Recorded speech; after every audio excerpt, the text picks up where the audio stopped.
자, 14번. 요즘 정책은 여러분들이 점수들이 잘 나오네요. 13, 14 이런 거 보면은. 많이 보던 건 점수가 잘 나오는 것 같아요. 자, 정책에 관한 설명으로 틀린 것은 주택시장에서 단기적으로 수입의 공급이 부족. 요즘 이런 현상 많죠. 시장에 실패가 발생할 경우에는 정부는 적정한 양의 주택을 공급하기 위해서 주택시장에 개입을 해야 되는 근거가 되죠. 1번 맞는 지문이고, 2번 국가는 공공기관의 개발사업 등으로 인해서 토지 소유자의 노력과 관계없이 정상 지가 상승분을 초과하여 개발이익이 발생할 경우에는 이 개발이익을 개발이익 환수에 관한 법률에 의해서 개발부담금을 부과함으로써 환수할 수 있죠. 그래서 13번의 2번은 뭐에 대한 설명이죠? 우리는 개발이익을 환수하는 방법에 대한 설명. 자, 작년 시험에 개발이익 환수제도의 개념을 출제했거든요. 그러면 개발 환수 방법은 여러분이 우리 과세적 방법, 토지 거래 시에 지가 상승분에 대해서 양도소득세를 중과세함으로써 개발이익을 환수할 수 있고, 지금처럼 개발부담금을 부과한다든지 토지 비축제도, 공영개발 이런 건 다 무슨 거죠? 비과세적 방법. 두 개 다 알아두셔야 됩니다. 세 번째, 정부의 시장 개입에는 공공주택을 직접 생산 공급을 하기도 하고, 또 주택의 거래나 배분을 통제하는 방법이 있죠. 여러분 대표적으로 투기 과열지구를 지정하거나 투기지역을 지정함으로써 거래나 배분을 통제합니다. 그래서 맞는 질문. 자, 행복주택은 공공주택입니다. 여러분 젊은 층의 주거 안정을 위해서 정부가 공급하는 공공임대주택입니다. 행복주택은 공공주택이기 때문에 정부가 부동산 시장에 간접이 아니라 직접 개입해요. 공공주택이잖아요. 직접 개입을 하는 방법. 4번 정답입니다. 자, 이 공공토지 비축제도인데, 자, 여러분이 시험 문제에 또 우리 많이 나오는 게 정부가 부동산 시장에 직접 개입을 해서 수요자와 공급자의 역할을 적극적으로 수행하느냐, 또는 시장기구의 골격을 유지하면서 시장의 기능을 통해서 우리는 또 소기의 정책 효과를 달성하느냐, 간접 개입이 있어요. 요거 시험에 매년 출제를 하고 있습니다. 자, 매년 출제를 하고 있는데, 우선 직접 개입의 대표적 또 우리 수단이 거기 5번 지문에 뭐가 나오죠? 토지 비축제도 또는 토지은행제도입니다. 토지 비축제도 또는 토지은행제도가 나오고 있습니다. 자, 그래서 정부가 토지를 매입을 한 후에 일정 기간 보유하다가 적절한 때 이를 매각을 민간에게 하거나 또는 공공용으로 사용하는 제도, 토지 비축 제도에 뭐가 나와 있죠? 개념. 자, 여러분 올해 시험에는요, 작년에는 토지 비축 제도 1번부터 5번까지 5 지문을 다 구성했는데, 올해는 요 개념이 좀 중요해요. 개념. 그러니까 비축은 현재가 아니라 뭐를 위해서 비축? 미래의 용도를 위해서 비축하는데, 개발된 토지가 아니라 논, 밭, 임야 등과 같은 미개발된 토지를 대량으로 저렴한 가격으로 매입을 하는 겁니다. 자, 그래서 우선 토지 시장의 안정. 자, 토지 시장의 안정을 위할 우리 수요, 공급 조절용으로 비축한다든지 아니면은 공공 개발용으로 우리는 비축을 합니다. 그래서 우린 지방자치단체에서 관리하는 것이 아니라 우리는 한국토지주택공사가 토지 비축 업무를 법적으로 부여받아 현재 수행하고 있고, 한국토지주택공사 내에 공공토지 비축을 위한 심의위원회가 있고, 위원장은 국토교통부 장관입니다. 자, 5번 맞는 지문이고요. 14번 문제로 갑니다. 자, 장기 전세주택을 묻죠. 자, 장기 전세주택도 무슨 주택? 행복주택처럼 공공주택입니다. 자, 국가나 지방자치단체의 재정이나 주택도시기금 자금을 지원받아, 자, 밑줄은 전세계약의 방식, 밑줄. 전세계약의 방식으로 공급하는 공공임대주택을 말합니다. 전세계약의 방식입니다. 자, 2번, 3번인데 여러분 올해 시험에 임대료 규제는 좀 공부 많이 하고 들어가셔야 돼요. 원래 정답 지문이 임대료 규제에서 많이 내죠. 자, 우선은 2번 우리가 3번 지문을 우리가 설명을 하는데, 자, 임대료 규제를 보게 되면은 우선은 어떻게 돼요? 임대료 규제에 있어서 단기는 임대주택 공급이 뭐가 돼요? 고정이 되어 있고, 또 임대차 계약 기간이 있기 때문에 이동하기 어려워서 키우기는 좀 급해요. 자, 이 점이 바로 수요 공급이 만나는 점이 시장의 균형 임대료죠.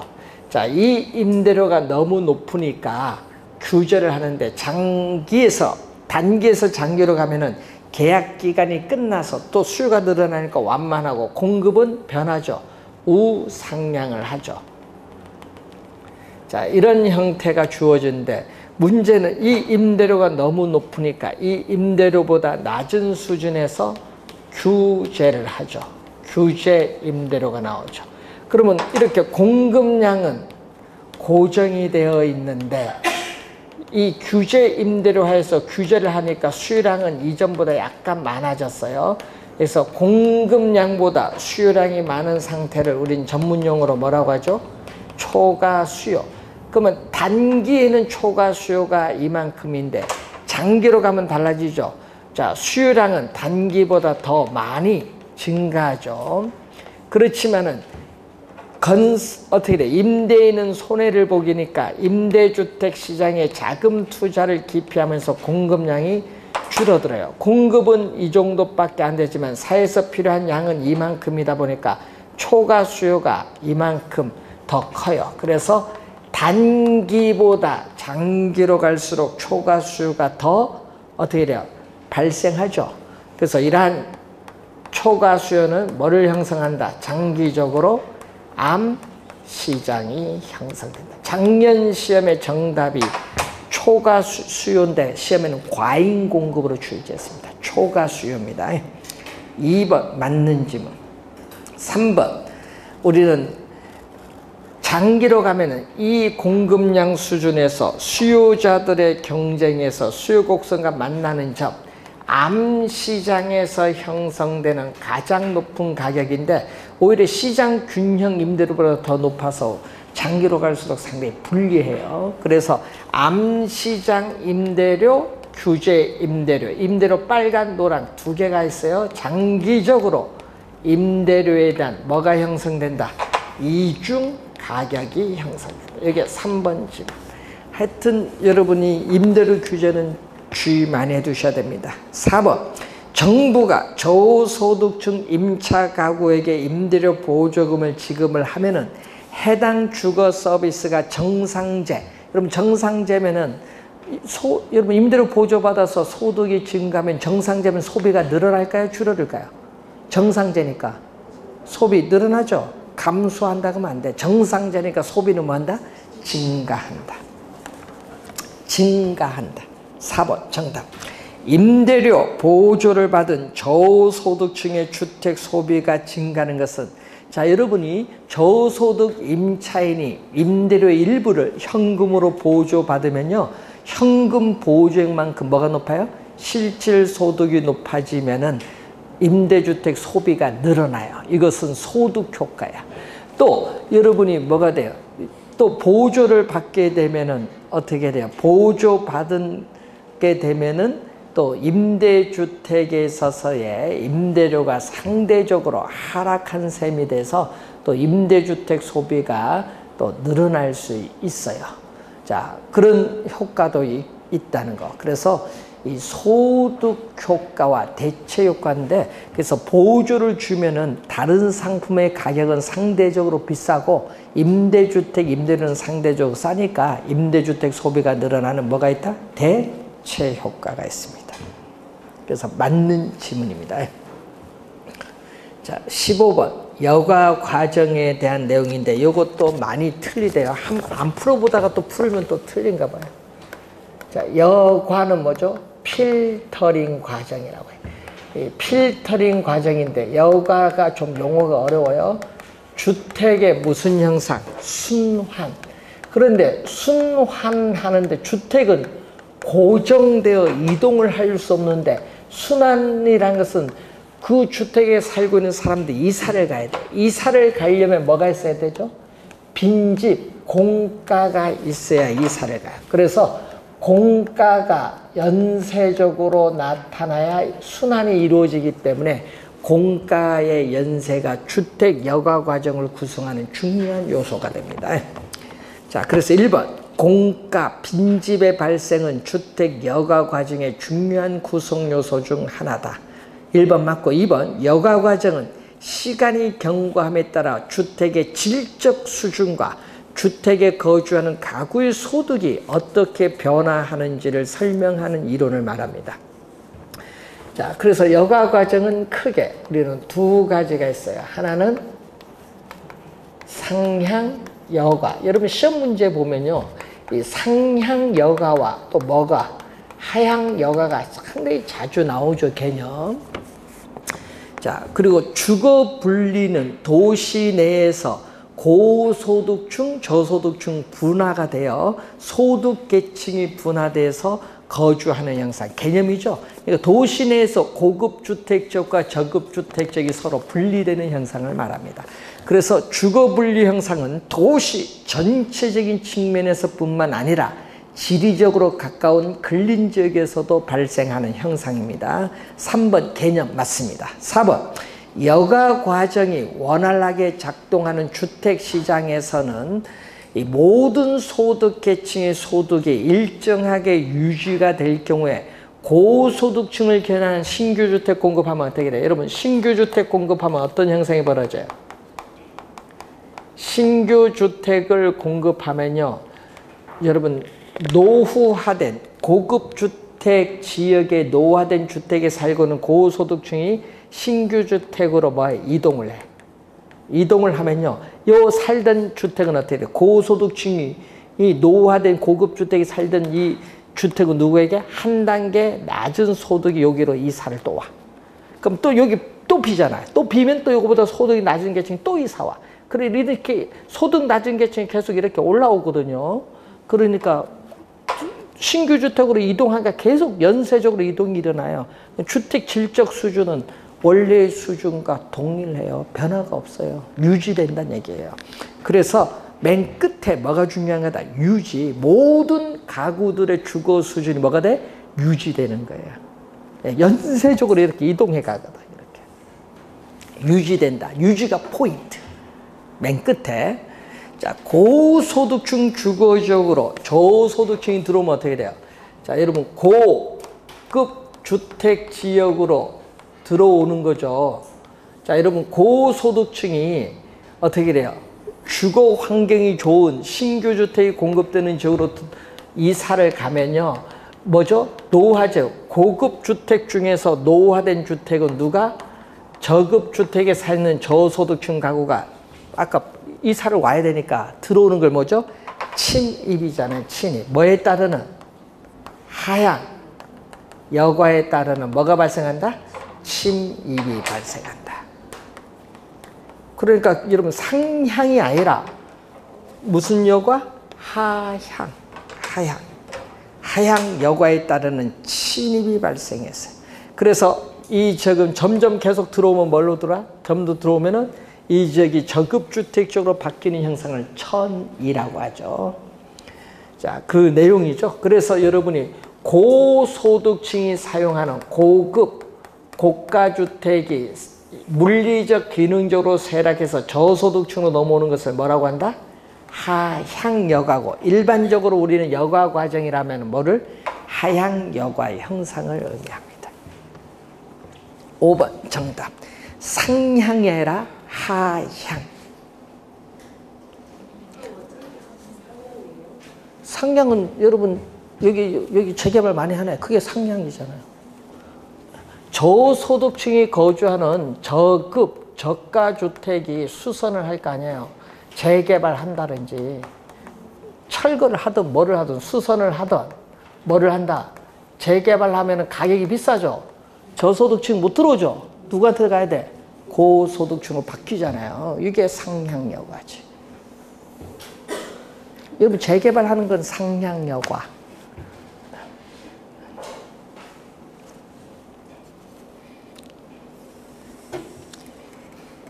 자, 16번 부동산 조세 정책에 관한 설명으로 틀린 것을 묻는 내용입니다.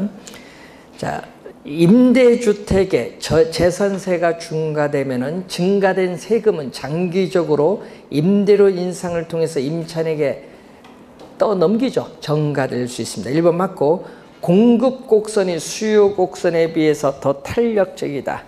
공급 곡선이 탄력적이다. 그럼 그림을 하나 그려볼까요?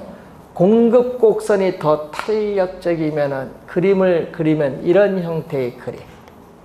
이런 형태의 그림에서, 자, 여러분 그림은 이해를 돕는 거예요. 지금 설명하기 위해서요. 자, 세금을 부과하면 세금액만큼 공급 곡선이 수직으로 상향 이동해서 새로운 균형점에서 뭐죠? 가격은 오르고 거래량은, 수요량과 공급량, 거래량은 감소한데, 이렇게 가격 인상을 통해서 누구에게? 수요자에게 떠넘겨. 가격 인상을 통해서 이렇게 넘기는 것은 누가 부담하죠? 수요자가 부담하고. 그럼 이 세금, 수직거린 세금의 요 부분, 요 파란 부분은 누가 부담한다? 우리는 공급자가 부담. 누가 많이 부담하죠? 수요자가 많이 부담하잖아요. 수요자가 많이 부담해요. 그래서 공급이 탄력적일 경우에는 공급자가 세금을 적게 부담하기 때문에 뭐다? 유리하다. 그래서 항상 탄유. 요거 꼭 기억해야겠죠.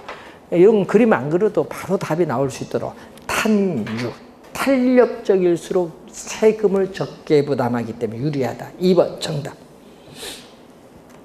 3번 거래세 부과는, 여러분 거래세를 부과하면요, 여러분 소비자도 세금을 부담하니까, 여러분 거래세 보면 소비자도 세금 부담하니까 불만, 생산자도 세금 내니까 불만. 예? 그럼 요 소비자 공급자가 내는 건 정부가 조세로 가져가. 그런데 뭐가 있냐면은 사회에서 없어지는 게 있거든요. 요 노란 부분은 없어지거든요. 이게 바로 뭐라고 하죠? 경제적 순손실이 발생해요. 이렇게 세금 부과하면요, 경제적 순손실이 이렇게 나타날 수 있어요. 사회적 후생이 뭐한다? 감소해요. 그래서 경제적 후생, 순손실이 이렇게 감소를 가져오게 돼요. 3번 맞는 질문. 4번 토지 이용을 특정 방향으로 유도하기 위해서 정부가 토지 보유세를 부과할 때는 밑줄은 토지 용도에 따라 세금을 달리 부과. 밑줄. 요거 2번 정답 물었는데 시험에는요, 토지 용도에 관계없이 동일한 세금 부과, 요걸 2번 출제했어요. 항상 주의를 해야 될 지문이고. 자, 5번 토지의 공급 곡선이 완전 비탄력적이다. 자, 누구의 이론이냐 하면요, 헨리 조지의 이론인데, 토지 공급 곡선이 완전 비탄력적이다. 공급이 이렇게 고정이 되어 있다. 고정이 되었을 때 토지 보유세를 부과하더라도 공급이 고정되어 있기 때문에 공급량은 변하지 않는다. 항상 여기 주의해야 돼요. 세금을 부과하면은 이렇게 수요량과 공급량이 감소하는데, 세금을 부과하더라도 수직선이기 때문에 공급량 자체는 변화가 없다. 이때 우리는 공급량이 변화가 없으면은 시장에서 자원 배분의 왜곡을 초래하지 않는다. 이 초래하지 않는데, 이럴 때를 우리는 토지세에 뭐가 발생한다? 중립성이 우리가 발생한다고 해요. 중립성.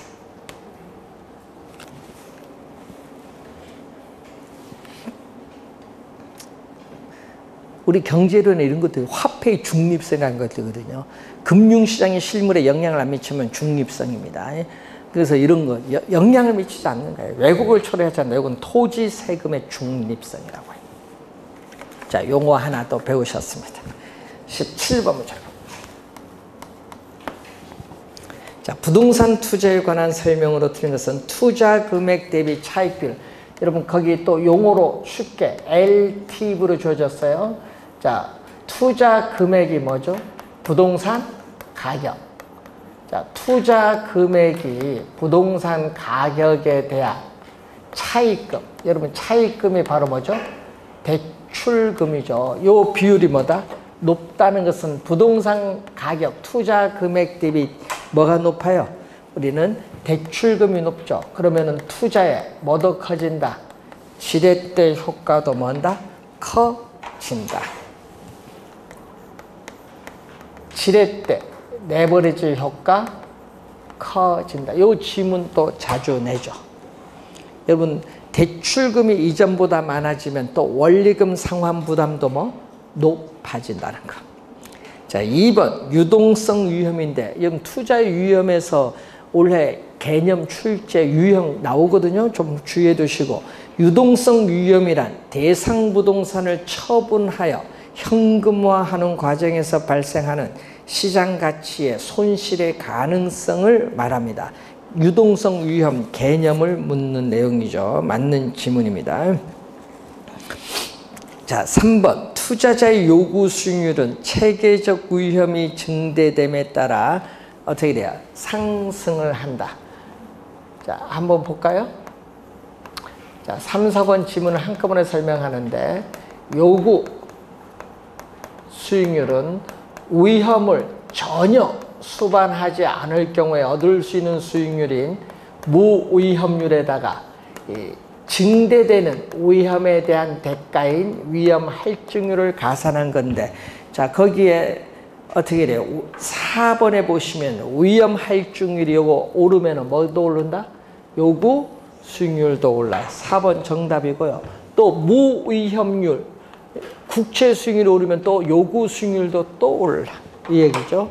자, 그런데 이때 요 위험이죠. 이 증대되는 위험에 대한 대가, 이 위험이 뭐죠? 우리는 피할 수 없는 위험인 체계적 위험인데 요 얘기죠. 3번에 체계적 위험인 요거 체계적 위험이 뭐다? 증대됨에 따라 요구 수익률 뭐 한다? 상승한다. 3번도 맞는 질문. 뭐 3, 4번이 같은 의미예요. 그 말을 좀 바꿔놨지.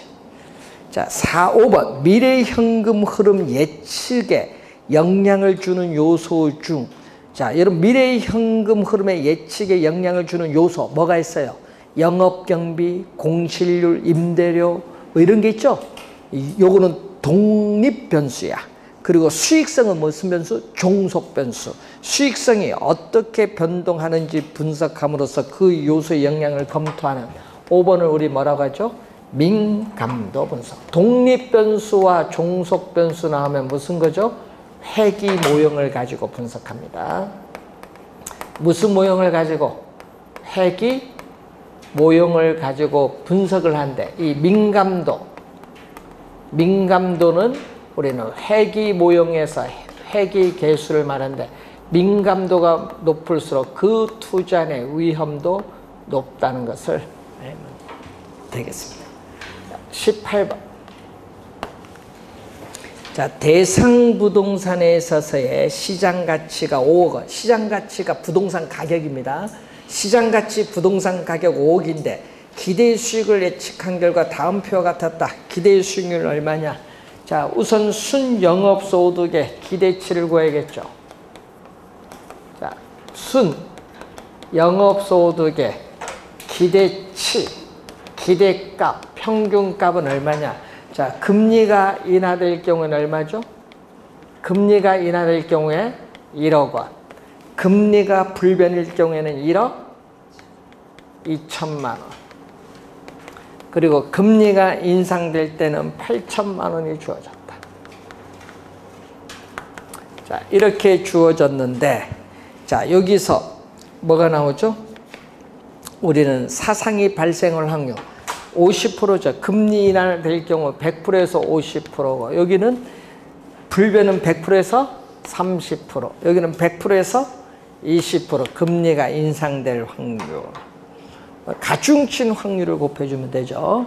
자, 그러면 여기 얼마죠? 5천만 원. 5천만 원이고, 이건 얼마? 3,600만 원. 3,600만 원이고, 요거는 1,600만 원. 다 더해줬더니 얼마죠? 1억. 1억 200만 원이 돼요. 순영업소득의 기대치. 우리 구하고자 하는 거, 뭐를 구하는 거? 기대 수익률. 기대 수익률을 구할 때는 분모는 뭐죠? 부동산 가격, 투자 금액.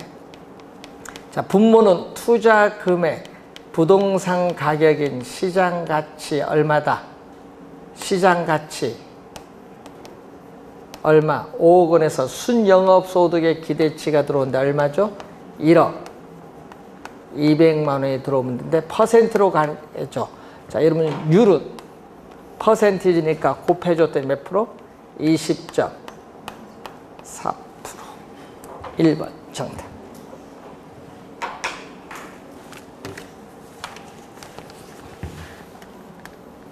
19번. 포트폴리오 이론에 따르는 포트폴리오 분석에 관한 설명으로 틀린 건데, 자, 상관계수가 마이너스 1과 뭐 사이냐면 플러스 1 사이에 있는데, 지금 플러스 1일 경우에는 완전한 양의 상관관계를 가죠. 자, 플러스 1일 경우에는 완전한 양의 상관관계를 말하는데, 여기서는 포트폴리오를 구성하여도 피할 수 있는 위험인 비체계적 위험은 어떻게 돼요? 우리는 제거가 불가능하기 때문에 포트폴리오 효과, 위험, 분산 효과가 없다. 요건 없어요. 그런데 위험 분산 효과가 나타나지 않는다. 맞는 지문이죠. 2번. 두 개의 투자 자산의 수익률이 서로 다른 방향. 자, 여러분, 이 서로 다른 방향으로 움직인다. 그러면 상관계수가 무슨 값? 마이너스 값이에요. 여러분, 서로 다른 방향으로 가면요, 상관계수가 마이너스 값. 서로 다른 방향, 밑줄. 서로 다른 방향은 상관계수의 값이 마이너스. 그럼 서로 같은 방향 하면 뭐다? 플러스. 마이너스 값을 가지면 위험 분산 효과는 커지죠. 플러스에 비해서 커지는데, 마이너스 1로 가까이 갈수록 포트폴리오 효과, 위험 분산 효과는 뭐다? 커진다.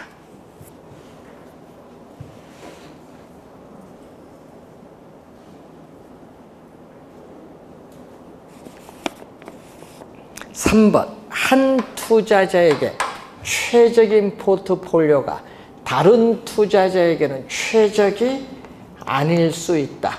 자, 이거죠. 위험과 기대 수익률 평면에서, 자, 여기 주어진 위험에서 최고의 기대 수익률. 자, 여러분 4번 지문에 보면 주어진 동일한 위험. 자, R2라는 주어진 동일한 위험에서 요거죠. 여기만 선택 가능하죠. 최고의 기대 수익률을 나타내는 포트폴리오를 연결한 곡선을 우리는 효율적 프론티어, 효율적 프론티어 또는 효율적 투자선인데, 이 효율적 프론트는 그림에서 보듯이 뭐죠?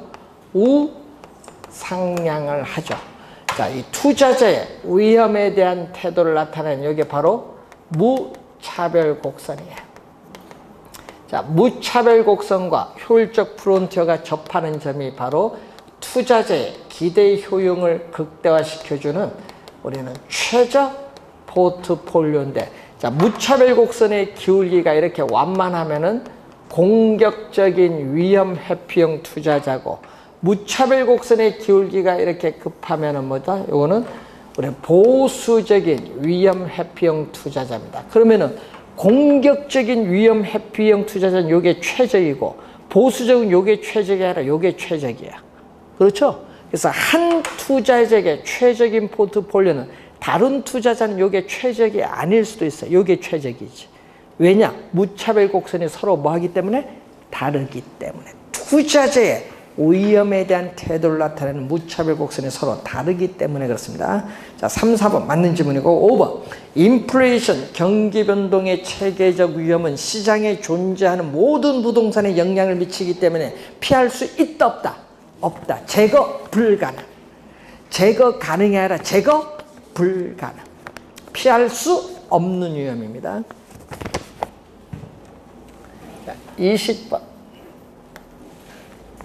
대출기간 15년, 연간 이자율 10%, 원리금 균등 분할 상환. 자, CPN, 원리금 균등 분할 상환의 조건으로 5천만 원을 대출받은 경우에 5년 후에 미상환 대출 잔액을 구한다. 자, 여러분이 한 번도 안 풀어봤으니까 현재 1년, 2년, 3년, 4년, 5년, 6년, 7년, 15년.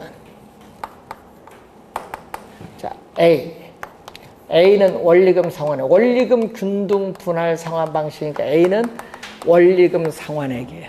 근데 5년까지는 뭐였다? 갚았어. 자, 5년 후에 뭐를 구한다?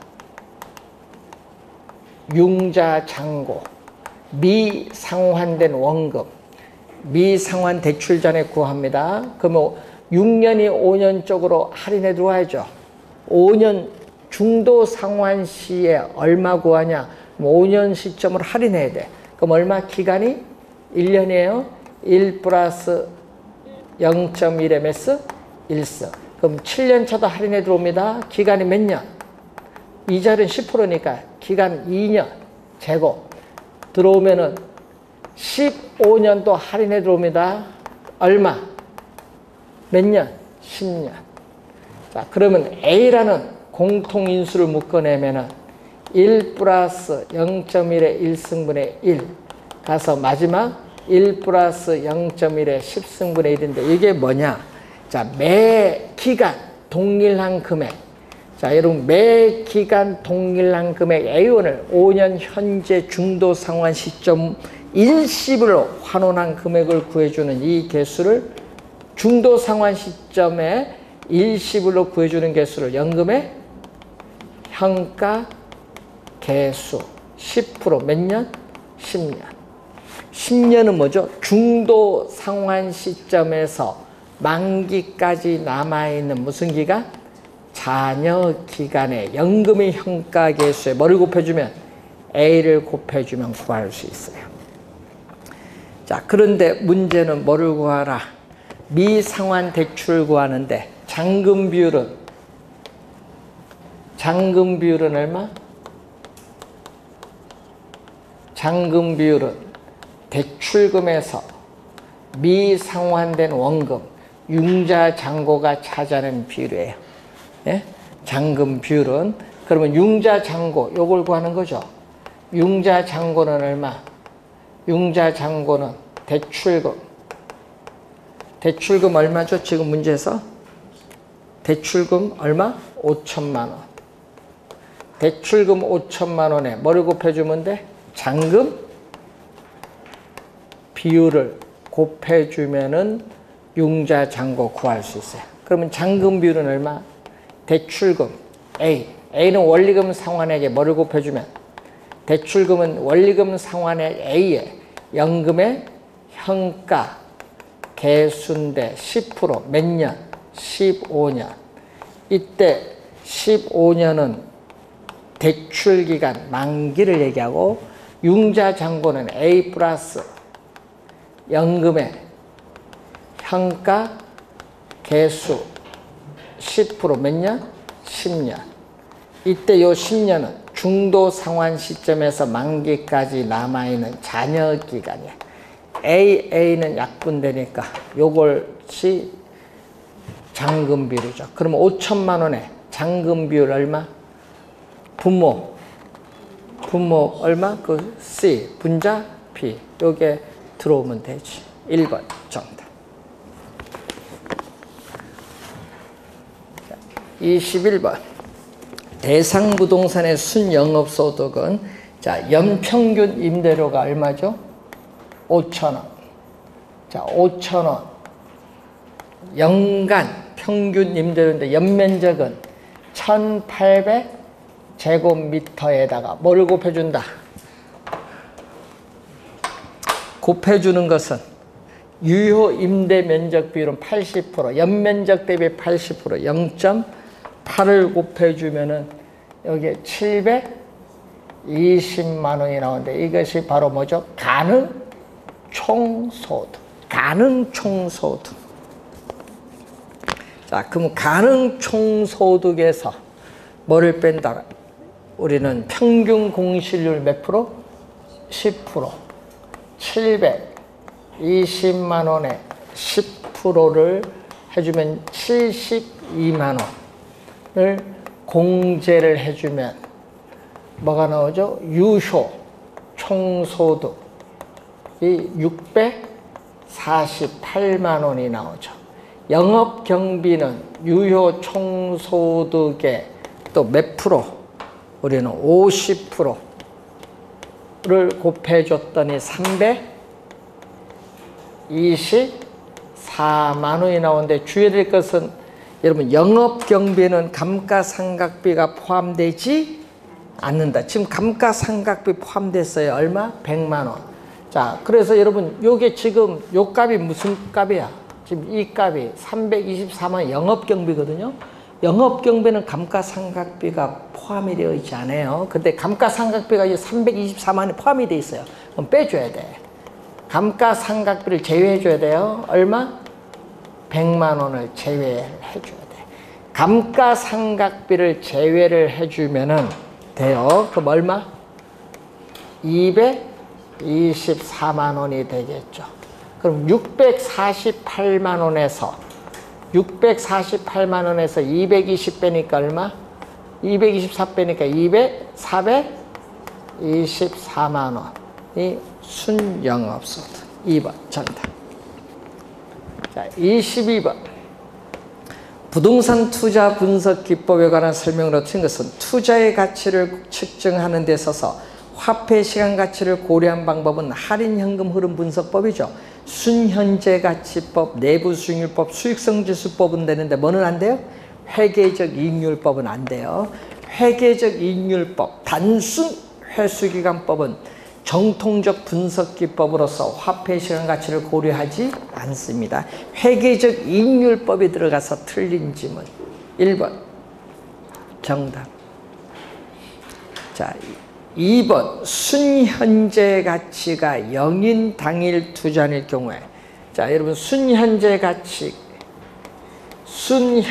가치는 현금 유입의 현가에서 현금 유출의 현가를 뺀데 제로다. 제로면 뭐죠? PV와 I가 서로 같죠? 그러면 수익성 지수는 얼마? 현금 유입의 현가를 현금 유출의 현가로 나누는데 서로 같으니까 1이 돼요. 1번. 2번 맞는 지문. 3번 내부 수익률법에서, 자 내부 수익률법에서 내부 수익률이 자본 비용인 요구 수익률인데 여러분 평균 투자 수익률이 내부 수익률이 크면은 뭐죠? 투자를 채택하고 작으면 투자가 이루어지지 않는다. 여기에 3번 설명. 4번 순현재 가치법으로 타당성이 있는 사업이 내부 수익률법으로 타당성이 없을 수도 있다. 맞는 지문인데 또 반대로 역으로 갑니다. 내부 수익률법으로 타당성 있는 사업이 순현재 가치법으로 타당성이 없을 수도 있다. 이것도 맞는 지문이야. 그럼 수익성 지수는 어떻게 돼요? 여러분 수익성 지수에서 5번 지문 보면요.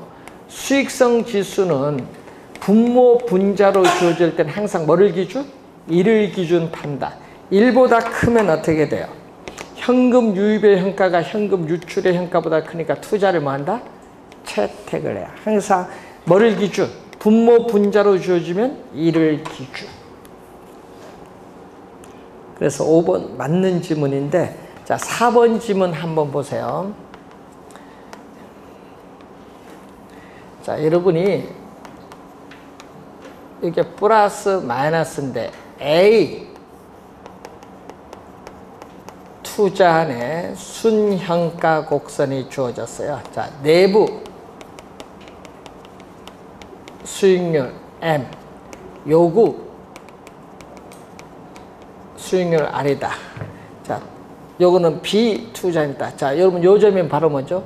순현가를 0으로 만드는 할인율. 무슨 거죠? A 투자의 내부 수익률. 이 점은 뭐? B 투자의 내부 수익률이다. 자, 그런데 여기서 자, 요구 수익률이 R0다. 그럴 때 요거는 뭐죠? B의 순현가. 요거는 뭐다? A의 순현가. 그러면 어느 걸 선택해야 돼? 여러분, 순현가법에서는 뭐를 선택? 순현가가 A가 뭐보다 크다? B보다 크니까 뭐를 선택? A를 선택. 순현가가 큰 A를 선택해야죠. 근데 내부 수익률법에서는 요구 수익률이 R0인데 여기 A의 내부 수익률, B의 내부 수익률. 요구 수익률이 내부 수익률이 요구 수익률보다 크면 투자를 채택하거든요. 그런데 요때는 내부 수익률이 가장 큰 뭐를 선택? 내부 수익률이 가장 큰 뭐를 선택? B. 이렇게 어떻게 돼요? 순현가법 A, 내부 수익률법 B. 어떻게 돼요? 투자 결정이 달라질 수 있는 거예요. 순현재가치법은 A가 타당성이 있는데 내부 수익률법은 A가 타당성이 없잖아요. B를 선택하니까. 그 얘기입니다. 어려운 지문이에요. 4번 쉬운 지문이 아닙니다.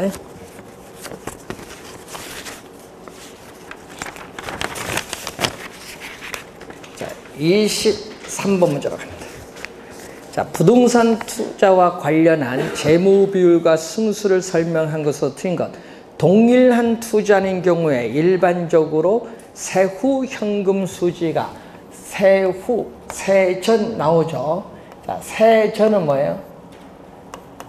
세전, 현금, 수지, 승수.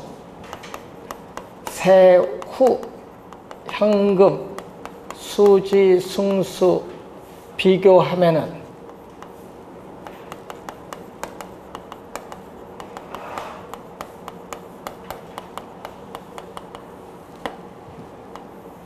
자, 분자는 뭐를 대상으로? 지분, 투자액을 대상으로 해. 지분. 그럼 예를 들어서 지분이 10억이다. 10억. 지분 투자액 10억이다. 근데 승수 앞에는 요거 들어가는 거죠. 여기는 승수 앞에는 게 수익이 분모로 들어가요. 세전은 2억이다. 그러면 여기 5거든요. 세후는 세금을 납부한 여기 1억이다. 그럼 얼마? 10이에요. 5억가 커요? 10이 커? 여기 크지 뭐. 여기 1번 설명이죠. 2번 순소득 승수는 총이 포인트이죠. 총 투자액을 순영업소득 나눈 값으로서 순소득 승수를 다른 말로 자본회수 기간이라고 합니다. 자, 역수가 뭐죠? 세전 현금 수지 승수에 역수가 3번 나왔죠. 뭐죠? 지분 환원율 또는 다른 말로 뭐죠? 지분 배당률이라고 해요. 지분 환원율 또는 지분 배당률. 세전 현금 수지 승수의 역수입니다. 자, 어림세법 중 순소득 승수법에는 순수값이 클수록. 자, 여러분 4번 볼까요?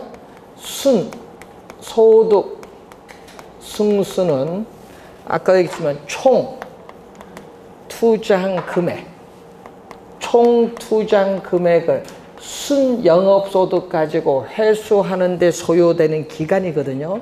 이걸 뭐라고 했죠? 아까 자본회수 기간이에요. 그러면 순소득 승수가 크면 어떻게 돼요? 순소득 승수, 승수값이 크면은 총 투자한 금액을 가지고 총 투자한 금액을 순영업소득 가지고 회수하는 기간도 길어요. 4번 정답. 맨 끝에 짧다가 하면 안 돼. 길다. 자, 5번은 매년 출제되는 지문. 올해도 개념 출제합니다. 이거 상당히 수식 모르면 큰일 나요. 부채, 감당률은 순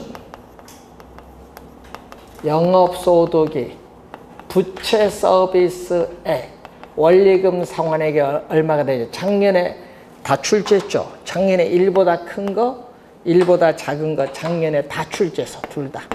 자, 1보다 작으면 어떻게 돼요? 1보다 작으면 순영업소득이 부채 서비스액 감당하기에도 부족하다. 1보다 크면 순영업소득이 부채 서비스액보다 크기 때문에 부채 서비스액 갚고도 남는 금액이 있죠. 차입자의 원리금 지불 능력이 충분하다. 여기 5번 씁니다. 24번. 자, 투자 금액 I가 얼마죠? 투자 금액 I는 얼마? 2,000만 원이 주어졌어요. 2,000만 원인 투자의 수익성 지수인데 수익성 지수는 얼마? PI는 여기 많이 봤죠? 현금 유입의 현가를 현금 유출 현가로 나는데 이 값이 얼마다? 1.25다. 순현재 가치는 얼마냐 묻는 거죠. 그럼 PV는 얼마? PV는 I가 2,000만 원 주어졌으니까 얼마? 1.25는 4분의 5거든요. 1.25는 4분의 5예요. 4분의 5 곱하기 얼마? 2,000만 원. 해주면 4, 5, 5, 25, 2,500만 원이 우리는 현금 유입의 현재 가치. 그러면 순 현가는 PV 얼마죠? 2,500만 원에서 뭐를 뺀다? I 2,000만 원을 빼주면 순 현재 가치는 얼마? 500만 원이 구하고자 합니까? 1번 정답.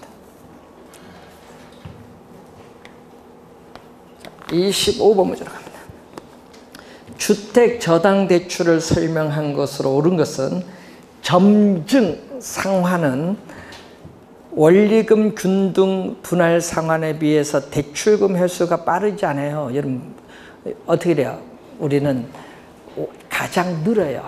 초기에 마이너스 상환이 있다 보니까 가장 느립니다. 빠른 게 아니라 느립니다. 1번 틀렸고 2번 대출금, 대출기간 및 이자율이 동일하다면 원금 균등 분할 상환이 원리금 균등 분할 상환보다 대출기간에 이자가 더 많다 하니까 틀렸는데 여러분 이 얘기거든요. 자, 대출기간 만기까지 볼 때 이자가 이렇게 내려옵니다. 처음에 이자가 이렇게 내려온 것은 원금 균등 분할 상환.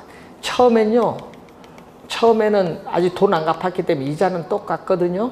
이자는 똑같은데 원리금 균등은 이런 형태로 내려와. 여기에 바로 내려오는 게 뭐지? CPF. 그러면은 만기까지 갔을 때 이자는 누가 더 많이 갚아요? 원리금 균등 분할 상환이 더 많이 갚습니다.